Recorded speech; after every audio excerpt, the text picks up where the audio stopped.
हम योग्य हैं। योगी जी हम योग्य हैं। ना मैं खाना खाऊंगी ना मैं पानी पीऊंगी। कल से पूरा टाइम ऐसे ही भूखे प्यासे बैठेंगे और धरना आमरण अनशन के रूप में अब चलेगा। काल के इसी तरह सब पड़े रहेंगे, इतने दिन से पड़े हैं, सब मर आ जाएंगे तो क्या होगा? क्या इनकी पौध को कौन भोगेगा?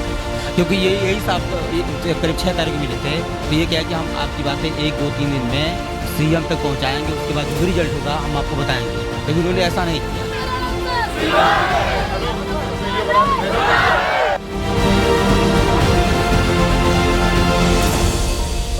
तो जी मैडम, जब हम लोग यहाँ आए थे तो पुलिस प्रतिनिधियों के और आपके प्रतिनिधियों के बारे में बीच में बात हो रही थी और वो लोग यही कह रहे थे कि आप लोग को धरना खत्म कर देना चाहिए।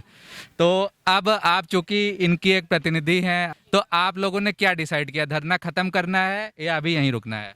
जी, हम धरना न कभी भी खत्म नहीं करेंगे जब तक कि हमारी मांगे नहीं पूरी होती हैं और हमें लिखित तौर पे आश्वासन नहीं मिलता है मीडिया के माध्यम से और योगी जी के माध्यम से, तब तक हम धरना खत्म नहीं करेंगे। कल से हमारी मुहिम आमरण अनशन की चल रही है। ना खाऊंगी ना पीऊंगी, मैं व्यक्तिगत अपना बता रही हूँ, ना मैं खाना खाऊंगी ना मैं पानी पीऊंगी। कल से पूरा टाइम ऐसे ही भूखे प्यासे बैठेंगे और धरना आमरण अनशन के रूप में अब चलेगा। अच्छा, देखिए, हम आज गए थे योगी जी के यहाँ भी, 24 दिन से बच्चे घूम रहे हैं। आपके संज्ञान में जब बात है और आपके दरवाजे पर कोई पहुंचता है, आप मुखिया हो, हमारे परिवार का सबसे बड़ा अंग क्या होता है? मुखिया का होता है। उसका होना चाहिए कि जो बच्चा परेशान है पहले उसकी सुध ले। आज तो जनता दरबार भी था उनका। जनता दरबार था और जनता दरबार की आस लेकर के मैं अपने एक बहन के साथ गई थी, जबकि मुझे सिर्फ अकेले जाने दिया गया। मैं उस पर भी अकेले गई। वहाँ अंदर मैं जाती हूँ, जब 24 दिन से बच्चा बैठा होता है तो उसकी एक आशा होती है कि अगर योगी जी ने जनता दरबार लगाया है तो उस दरबार में जब मैं जाऊँ तो पहली चीज़ योगी जी को प्रत्यक्ष देखूँ और अपनी बात उनके सामने प्रत्यक्ष रखूं, अपना दर्द रखूं। और जनता का वो दरबार इसीलिए लगाया जाता है कि योगी जी अपनी जनता से सीधे वार्तालाप कर सके, इसीलिए जनता दरबार होता है। पर ऐसा वहाँ कुछ नहीं था। वहाँ जाने के बाद जब मैं पहुँची, मेरा कागज़ लिया गया, बस रख दिया गया, आपकी बात संज्ञान में है, चलिए। अच्छा। बस इतना हुआ। ये जनता दरबार नहीं होता है। जनता दरबार अगर आप मुख्यमंत्री होकर के घोषणा कर रहे हैं कि मुख्यमंत्री बैठेंगे, तो मुख्यमंत्री का दायित्व भी बनता है, अगर 50 लोगों से मिल सकता है तो 50 लोगों को अपॉइंटमेंट दे, बाकी लोगों को दूसरे दिन के लिए रोके। लेकिन उन 50 लोगों को कम से कम 1 मिनट 30 सेकंड जो भी उसके पास है उनको देना चाहिए। पर वहाँ ऐसा कुछ भी नहीं हुआ, छलावा ही छलावा है। 24 दिन से हम लोग SCRT पे बैठ रहे, छलावा ही छलावा है। कोई अधिकारी हम लोग को किसी तरीके का आश्वासन देने नहीं आया, जबकि हम लोग पहले दिन ही विजय किरण आनंद सर से मिले थे, मिल करके अपनी बात, अपनी व्यथा, अपना दर्द बताया था। उन्होंने कहा था आपकी बात मैं ऊपर तक पहुँचा रही हूँ। कितना टाइम लगता है ऊपर तक पहुँचाने में? 1 महीना होने को आ रहा है।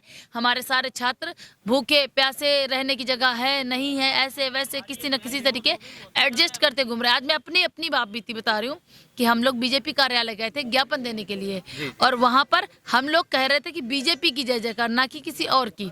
ना कि मैंने किसी तरीके का विरोध किया उनका, सिर्फ यही हुआ कि योग्यता हुई लाचार, योगी जी सुनो पुकार, योग्य अभ्यर्थी आपके दरवाजे पर आकर के, आपके कार्यालय पर आकर अपनी अरदास लगा रहे हैं। उस अरदास को सुनिए, किसी तरीके से हमारी आवाज़ वहां तक पहुंचे, क्योंकि हो सकता है कि इतना लंबा संपर्क सूत्र बन रहा है कि हम लोग बीच में ही कट जा रहे हों। हम लोगों ने सोशल मीडिया के माध्यम से भी कैंपेनिंग की थी, कोरोना के टाइम पर लगातार की, लेकिन हमारी बात का कोई जवाब नहीं आया। आपका कहना है कि जब तक 21 जून से हम लोग लगातार कर रहे हैं धरना प्रदर्शन, लेकिन कोई जवाब नहीं आया। जी, तो आपका कहना है जब तक नहीं आएगा तब तक आप लोग बैठे रहेंगे। जी, तो हमारे साथ यहाँ पे और भी कई सारे लोग हैं, तो यहाँ पे एक मम्मी जी भी हैं। जी मैम, आप कहाँ से आई हैं? हम रायबरेली से आए भैया। रायबरेली से आई जी। हैं। अच्छा, तो आपकी किसका है? आपकी ये बेटी? बेटी है। बेटी है जी। तो कहाँ, यहाँ कैसे आप रुकी हैं, कहाँ रुकी हैं? रायबरेली से आ रही हैं, आप सीनियर सिटीजन भी हैं, तो क्या दिक्कतों का सामना करना पड़ रहा है?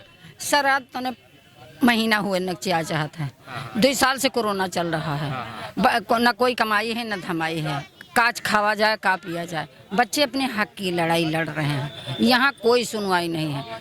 भूखे पड़े, प्यासे पड़े, न पानी की जगह, न टॉयलेट की जगह, न लैट्रिन जगह, कोई चीज़ की जगह नहीं है। आज जो वहाँ तक कि जो अटा गया है, तब आज कुछ सुनवाई हुई, ये सब लोग आए तो कोई इंसाफ दे ही नहीं रहे हैं। अरे कम से कम महीना 2 महीने के क्या, काल के इसी तरह सब पड़े रहेंगे, इतने दिन से पड़े हैं, सब मर आ जाएंगे तो क्या होगा? क्या इनकी पौध को कौन भोगेगा? क्या जिंदा कर लेंगे किसी को? मगर जैसे कहते हैं महीना भर, 10 दिन में, 15 दिन में, ये क्या तरीका है? कम से कम आज जैसे सुनवाई हुई है तो कल या परसों आप वहाँ तक का क्यों नहीं रिपोर्ट हटाई जाए उनके पास। तो यहाँ पे बहुत सारे लोग हैं, हम उनसे पूछते हैं एक एक करके। भैया आप किस जगह से आए हैं, कहाँ से आए हैं? फरुखाबाद से आया हूँ मैं। हाँ? फरुखाबाद से आए जी। फर्रुखाबाद से। जी। यहाँ लखनऊ में कोई आपका रिश्तेदार है जहाँ आप रुकते हैं या कहाँ रुकते हैं जैसे आप आए हैं? कोई यहाँ कोई रिश्तेदार नहीं है, हम कहीं स्टेशन पे रुक जाते हैं या इधर उधर कहीं रख काट लेते हैं रात। जी जी जी। यहाँ पे काफ़ी सारी महिलाएं भी यहाँ हैं, तो कुछ महिलाओं से हम बात करने की कोशिश करेंगे। जी मैम, आप कहाँ से आई हैं? हम सुल्तानपुर से आए हैं। सुल्तानपुर से आए हैं जी। तो किस तरह की परेशानियों का आपको सामना करना पड़ रहा है और काफ़ी दिनों से? हम लोग तो 22-23 दिन से परेशान है, लेकिन आज सुबह जब हम लोग SCRT से मुख्यमंत्री आवास आए तो वहाँ से हमें ज़बरदस्ती गाड़ी में बैठा के यहाँ ला के फेंक दिया गया। हम लोग सुबह से ही ऐसे हैं, पानी पी के ऐसे हैं, अभी भी यहाँ ऐसे ही बैठे हैं। हमारी बात को सुनने वाला यहाँ कोई भी नहीं है। अभी कुछ भी फैसला नहीं हुआ कि क्या होगा कैसे होगा। हमारी बस यही मांग है कि 69,000 में 22,000 सीटें जोड़ दी जाए। मैडम, आपकी एक साथी थी, वो बहुत ज़्यादा बीमार भी आज पड़ गई, इसके पहले भी बीमार पड़ी थी। तो आप सब लोग बीमार पड़ रहे हैं, लेकिन प्रशासन का तो यही कहना है कि आपको अपना धरना ख़त्म कर देना चाहिए। प्रतिनिधि 5 लोग हैं, वो ही उनसे मिल लें। तो आप लोग अभी भी यहाँ क्यों बैठे हुए हैं? क्योंकि जब तक हमारी मांगे पूरी नहीं होंगी हम यहाँ से नहीं जाएंगे। जब तक हमें लिखित आश्वासन योगी जी से नहीं मिल जाता तब तक हम यहाँ से नहीं जाएंगे, क्योंकि हम योग्य हैं और हमारी योग्यता का सम्मान किया जाए। क्या कह रहे थे भैया आप, क्या लिखित आश्वासन जब तक नहीं मिलेगा तब तक नहीं जाएंगे? हाँ, तब तक नहीं जाएंगे। और पता नहीं क्यों यहाँ के जो अधिकारी हैं, जो पुलिसकर्मी हैं, वो हम लोगों की बात वहाँ तक पहुँचाना नहीं चाह रहे हैं। अच्छा जी। लेकिन जब हम लोग आए थे तो पुलिसकर्मी तो यही कह रहे थे कि 22 दिन से धरना दे रहे हैं, अब तक क्यों नहीं कोई हमारे लिए सोल्यूशन निकाला गया। 22 दिन से हम लोग बैठे हैं। हाँ, नहीं तो पुलिसकर्मी तो यही कह रहे थे आपसे जब मैं आया, तो वो लोग तो यही कहते हैं कि आप 5 लोग रुको, बाकी सब लोग चले जाओ, और वो 5 लोग हम आपको आगे अधिकारियों से मिलवा देंगे। तो फिर भी आप लोग क्यों? हम लोग रहेंगे, हम उन लोगों के साथ में हैं।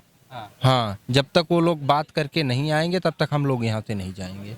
तो सर, वो 5 दिन पहले भी साहब कह रहे थे कि हम आपकी बात CM कार्यालय तक पहुंचाएंगे, लेकिन पहुंचाए नहीं। तो इसलिए हम लोग का भरोसा पूरा उठ चुका है, और जब तक हमारी मांगे पूरी नहीं होगी तब तक हम यहाँ से हिलने वाले नहीं हैं। क्योंकि यही साहब करीब 6 तारीख को मिले थे, तो ये क्या है कि हम आपकी बातें 1-2-3 दिन में CM तक पहुंचाएंगे, उसके बाद जो भी रिजल्ट होगा हम आपको बताएंगे। लेकिन उन्होंने ऐसा नहीं किया। फिर वही मतलब कि हम लोगों को जैसे एक भुलावा दे रहे हैं।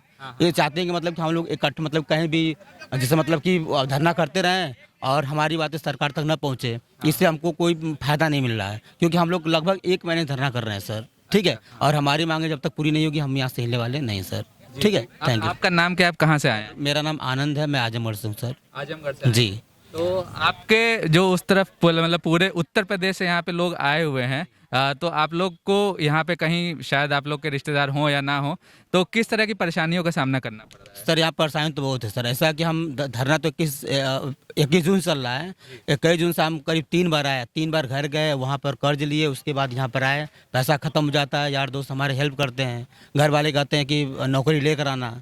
वो सोचते हैं कि नौकरी मिल जाएगी, लेकिन हम लोग योगी जी से बस एक गुहार लगाते हैं कि नौकरी मिल जाए, क्योंकि हम लोग योग्य हैं। क्योंकि सुप्रीम कोर्ट भी कही थी कि 2 क्रमागत भर्तियों में 1,37,000 पद भरा जाए।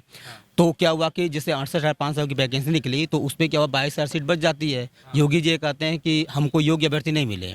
ठीक है, फिर उसके बाद 69,000 की वैकेंसी आती है। ठीक है, इसमें जो भी हुआ थर्ड काउंसलिंग हो गई, लेकिन 68,500 की जो 22,000 सीट बाकी थी उन्होंने कहा था उसमें योग्य नहीं मिले। इसमें तो मानक कटाफ से हम ऊपर हैं, लेकिन अभी भी हमको आश्वासन नहीं मिल रहा कि आपको नौकरी मिल जाएगी सर।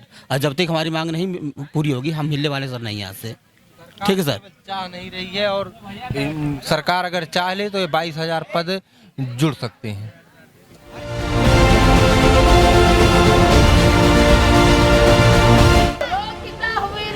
सीधे जो